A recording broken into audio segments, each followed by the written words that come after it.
Hi friends, இப்போ நம்ம Pandya stores பார்க்க போகிறோம். பாண்டிய ஸ்டோர்ஸில் ரூம்குள்ளே போனதுக்கப்புறமா அது அமைதியாக இருங்கயா அப்படின்னு சொல்லிட்டு விட்டுட்டு போனால், இந்தாண்ட மீனாவும் நம்ம சிந்திலும் கம்முனே இல்லைங்க, மறுபடியும் அடிச்சுக்கிறாங்க. ஐயோ, மறுபடியும் முதல்ல இருந்தா ரிப்பீட்டுங்கிற மாதிரி எத்தனை ரிப்பீட்டியா, முடியலையா, தாங்க முடியலையா, போங்கயா அப்படின்ற மாதிரி ஆச்சு. அதுக்கப்புறம் ஒரு வழியாக மீனா டென்ஷனில் நீ போ அப்படின்னு சொல்லிட்டு தள்ளி விட்டுட்டு வெளியே வந்துட்டாங்க. வெளியே வந்து கிச்சனில் பூனை சட்டியை உருட்டுற மாதிரி ஊட்டிகிட்டு இருக்காங்க. ஐயோ, நம்ம கூட இவங்க தப்பான முடிவு எதோ எடுக்க போகிறாங்களோன்னு நினச்சா, ஆமாங்க, மிகப்பெரிய தப்பான முடிவுங்க. அதாவது இவங்க டென்ஷன் ஆகிட்டா ஏதாவது சாப்பிட்ணுமாங்க, அதனால் அதிர்ஷ்டத்தை எடுத்து கடின்னு அடிக்கிறாங்க. பார்த்து கடிமா, புருஷன் நினச்சி வேகமாக கடிச்சிட போகிற, பல்லு உடஞ்சிட போகுது. சரி, இதெல்லாம் ஒரு பக்கம் இருந்தாலும் வீட்டில் உள்ள எல்லா லேடிஸ்க்கும் அப்படிதாங்க. புருஷன் மேலே கோவந்துட்டா எப்படி காமிக்கணுன்னே தெரியாதுங்க. அதனால் வேறு வழி இல்லாமல் இப்படி அனுபவிச்சுட்டு இருக்காங்க. அதுக்கப்புறமா வந்து அந்த டைம் பார்த்து கோமதி அம்மா என்று கொடுக்க, என்னடி நீ வந்ததை பார்த்தா வேறு ஏதோ பண்ணிக்குவேன்னு நினச்சேன், கடைசியில் அதிர்ஷ்டத்தை தின்ற அப்படின்னு நைட்டில் திங்கிறீங்களா, உங்களுக்கு வேணுமான்னு சொல்லிட்டு கேட்குறாங்க.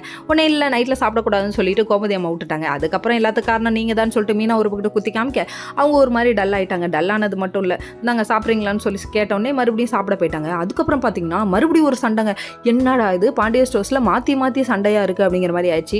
நம்ம குடும்பத்துக்கு வந்த சோதனையா அப்படின்னு சொல்லிட்டு உள்ள கோமதி அம்மா போயிட்டு டேன்னு மெல்ல கதவு தட்டுறாங்க. இவங்க புருஷன் ஊருக்கே கேட்குற மாதிரி தட்டுறாங்க. ஆனால் இவங்க ரொம்ப சைலண்ட்டாக தட்டினாங்க. தட்டி கதவு திறந்தா உள்ளே இழுத்து போட்டாங்க. யாருன்னு பார்க்குறீங்களா, நம்ம ராஜ் தான். உங்களுக்கு தேவையா, எங்களுக்கு கல்யாணம் பண்ணிச்சு ஏன் எங்கள் நிம்மதியை கெடுக்குறீங்கன்னு கொஷின் மேலே கொஷின் கேட்குறாங்க. ஐயோ அப்படின்னு சொல்லிட்டு குற்றவணிச்சு தாங்க முடியலையே அவங்க அடிச்சுக்கிறாங்க.